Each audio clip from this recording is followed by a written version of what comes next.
Hello everyone, my name is Daniela and I want to talk about an important topic today, which is gender dysphoria in the DSM-5. Now, for those who don't know, the DSM-5 is a diagnostic statistical manual that psychiatrists use to sort of classify multiple mental health conditions for their patients in order to provide proper treatment.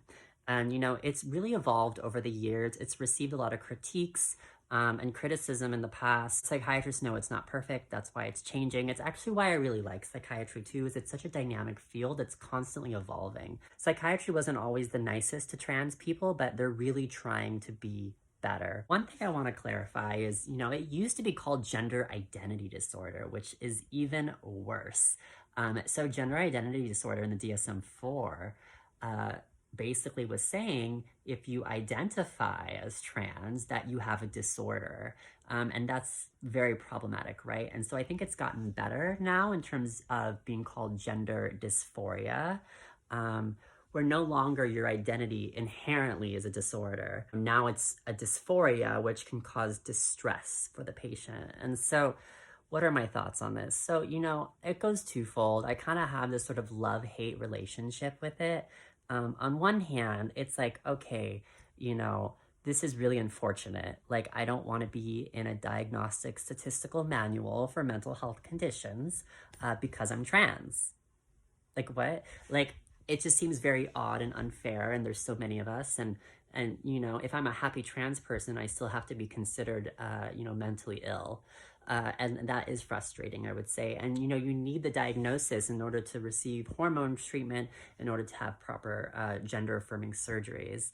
And that's where I can say it's like a benefit. The benefit is it's a diagnosis that really allows for you to be able to seek out hormone therapy and get it approved by insurances. You can seek out gender affirming surgery and get it approved by insurances. If you're in the right state, if you have the right insurance, if you do 3 jumping jacks and twirl, it's not easy, but it's a process that's getting there, right? And so the goal is really that like you can have all these things covered with this diagnosis, right? So I guess that's like the good thing, but at the end of the day, it is frustrating, I think, for a lot of trans people, myself included. As a trans woman, I feel like I shouldn't be in there, right? I shouldn't be in the DSM-5, like why? But I think psychiatrists are hearing people and they are trying to improve all the time. Now, something that I want to highlight, and I think a lot of people don't realize, is gender dysphoria doesn't mean transgender. So the whole point of this diagnosis of gender dysphoria in the DSM-5 is that the patient really feels distress around their gender and their gender identity and their sex assigned at birth. There's a distress there, a really strong distress. And that's kind of what makes the diagnosis, is having this distress. Now, this really is confusing because if you're a happy trans person, maybe you don't have a lot of distress. Maybe you feel fine. Maybe you throw on some cute women's clothes and go out and have a good time, right? And in the beginning of my transition, that's exactly how I was. I wasn't experiencing strong distress. I wasn't experiencing strong body dysphorias, or, I really wasn't. To be honest, I was experiencing a lot of gender euphoria. I was very content going out with my friends and wearing a dress and calling it a day. It was only until I sort of had the thought process of me aging, I had this big fear of aging into a man. But, and that's when I was like, oh, I should start hormones. Oh, maybe I should seek these things out more. Because I didn't want to age into an old man. I wanted to age into a graceful woman. But, for a lot of happy trans people that don't have a lot of distress, they technically don't really meet the official psychiatric diagnosis of having gender dysphoria. And so then it's like, where does that leave them if they want to pursue hormone therapy? Where does that leave them, right? For gender affirming care. They have to meet this diagnosis in order to have this gender affirming care. And that can be kind of frustrating if these patients aren't actually distressed at all. It's almost a sort of paradox in a way. It's like, okay, well, being transgender and being gender dysphoric, they're not the same thing.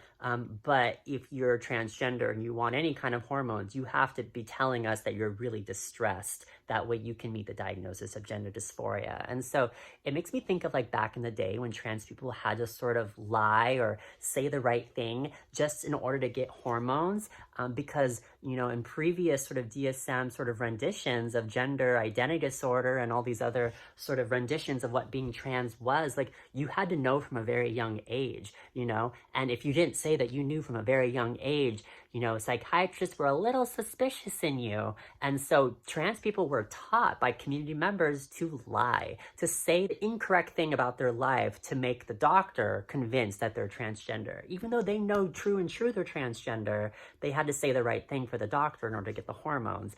And then also psychiatrists would make trans people go to the beach in bikinis and before they would even get hormones, and then they'd make them publish in the newspaper that they were officially transitioning with their dead name and their new name. They made them publish this. That really hindered on these patients' safety. So yeah, there's a strange paradox. If you're a happy trans person, you know, you have to say you're distressed in order to get hormone therapy, because that is what really meets the diagnosis of gender dysphoria. If you're a happy trans person, not distressed, like me when I was younger, you can't get hormones, right?